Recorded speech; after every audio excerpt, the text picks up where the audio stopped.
अंबाला शहर में जलभराव और गंदगी की समस्या को लेकर सांसद वरुण चौधरी ने सरकार और अफसरशाही को कटघरे में खड़ा किया। सांसद ने कहा कि उन्होंने खुद अंबाला शहर के विधायक निर्मल सिंह के साथ अलग अलग इलाकों का दौरा किया था और दिशा की बैठक में भी इस गंभीर मुद्दे को उठाया गया।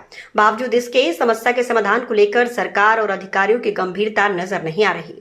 पूर्व डिप्टी सीएम और जेजेपी नेता दुष्यंत चौटाला के कांग्रेस को लेकर दिए बयान पर भी सांसद वरुण चौधरी ने पलटवार किया। दुष्यंत चौटाला ने दावा किया था कि 2029 तक कांग्रेस लुप्त हो जाएगी और आईएनसी का नाम बदलकर इंडिया झगड़ा पार्टी कर देना चाहिए। इस पर वरुण चौधरी ने जेजेपी की राजनीतिक स्थिति पर सवाल उठाते हुए कहा कि पहले दुष्यंत चौटाला अपनी पार्टी की चिंता करें। उनकी पार्टी की 90 में से एक भी सीट नहीं है, वो अपनी चिंता करें। वो अपनी चिंता करें, उनकी पार्टी की 90 में से एक भी सीट नहीं है, एक भी सीट नहीं है, वो अपनी चिंता करें। देखिए, हमने तो सबने मिलकर जगह जगह खुद मौका भी किया था। विधायक जी भी साथ थे, अध्यक्ष जी भी साथ थे, सभी हमारे जो एमसी सदस्य हैं वो भी साथ थे।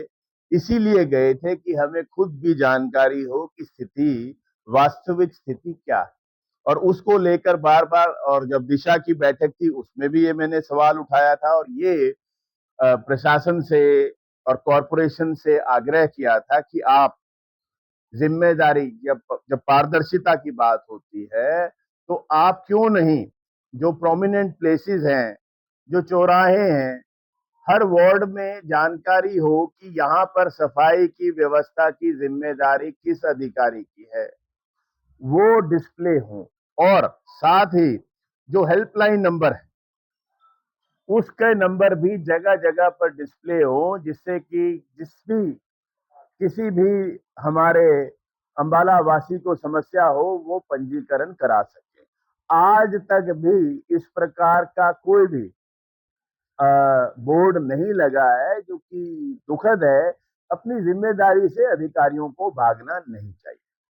अंबाला में लोकसभा सांसद वरुण चौधरी ने इनेलो नेता अभय चौटाला के उस बयान पर, जिसमें उन्होंने कांग्रेस पार्टी को लेकर तंज कसा था, सांसद वरुण चौधरी ने तीखा पलटवार किया है। हाल ही में इनेलो नेता अभय चौटाला ने कांग्रेस पर निशाना साधते हुए कहा था कि कांग्रेस तब मर गई थी जब बुढ़ापा पेंशन काटी गई थी। इस पर प्रतिक्रिया देते हुए अंबाला से लोकसभा सांसद वरुण चौधरी ने इनेलो नेता की भाषा शैली पर सवाल उठाया। उन्होंने कहा कि वो जिस तरह के शब्दों का प्रयोग करते हैं वो उन्हीं को मुबारक हो। हम इस तरह के शब्दों के प्रयोग नहीं करते और हम सभी भली भांति जानते हैं कि अंबाला के अंदर भी इन मुद्दों पर प्रदर्शन हुए थे। उस समय के अखबारों को भी निकाल के देखा जा सकता है कि वो जो उनकी हल्के जो शब्दों का वो प्रयोग करते हैं वो उन्हीं को मुबारक हो। हम इस तरह के शब्दों के प्रयोग नहीं करते, और आप भली भांति जानते हैं कि अंबाला के अंदर भी इन मुद्दों पर प्रदर्शन हुए थे। उस समय के अखबारों को भी निकाल के देखा जा सकता है।